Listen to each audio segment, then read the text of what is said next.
And he says, in my talk, in my response, I said, where he said in his talk that there should not be any violence. No religion teaches violence, etc. I said that yes, no religion teaches violence, but sometimes violence may have to be used to let peace prevail, which is there in all the religions. And I quoted Hindu scriptures, Quran, etc. as a last resort. And I give the example that a father is called to be kind. If the son wants to jump from the 9-story building, 9-story house, he may tell him, don't jump. But if he wants to jump, he may have to get physical.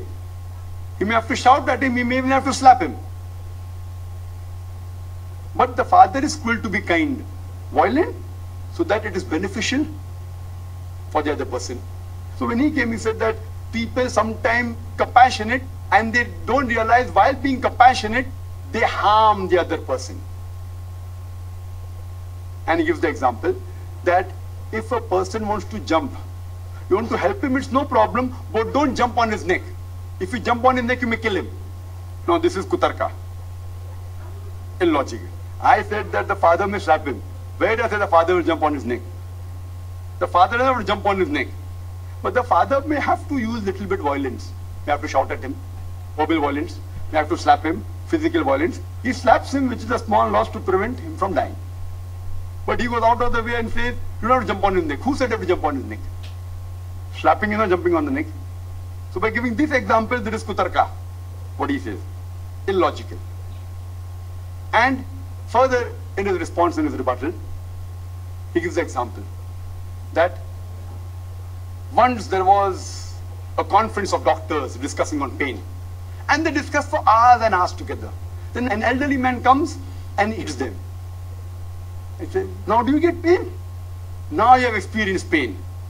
Talking for several hours on pain is useless. You have to experience pain.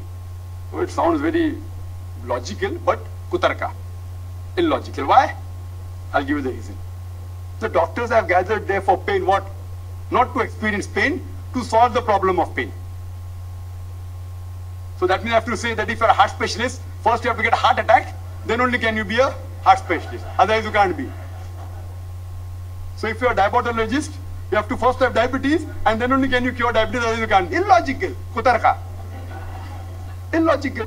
Fine. If someone who's a medical doctor, heart specialist, and if he has a heart attack, fine, he may be able to experience the pain, maybe realize that's fine, there's nothing wrong. But not that he has to have a heart attack to cure heart attack.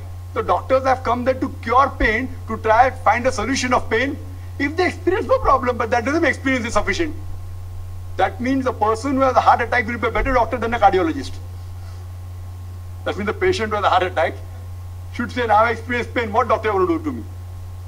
What the doctor does, he does research. He tries and finds out what is the cause. He tries and finds the solution.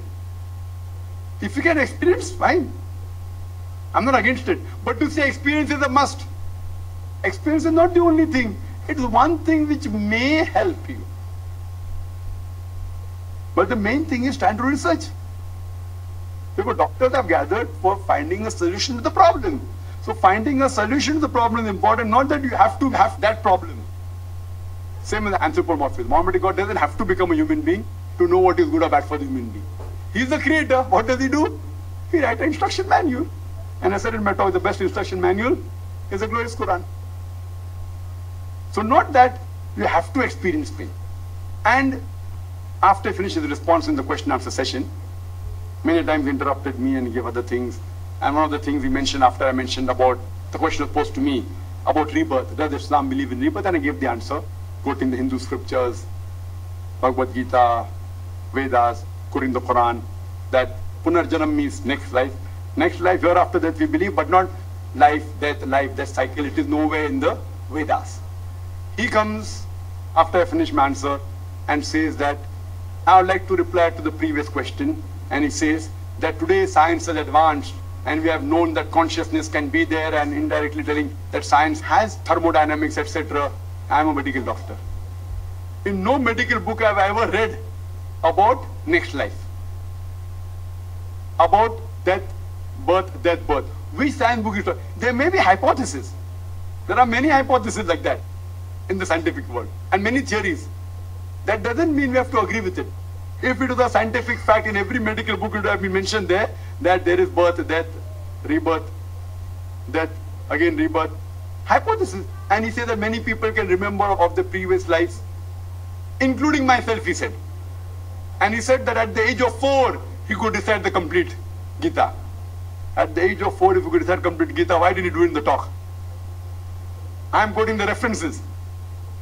I don't say that I am reborn in this world. I am doing with my own God-given brain. With Allah's help, no rebirth. In the Muslim world, there are many children age of 7, 8, 9 who know the full Quran. And compared to the Gita, the Quran is multiple times more voluminous. The Gita is very small. 18 chapters. Quran 114 chapters. More voluminous. Our children. But we don't claim that because they can recite the full Quran, the Hafiz of the Quran, that's the reason they had the previous birth they learned. The examples are kutarka. Illogical. If you could recite the way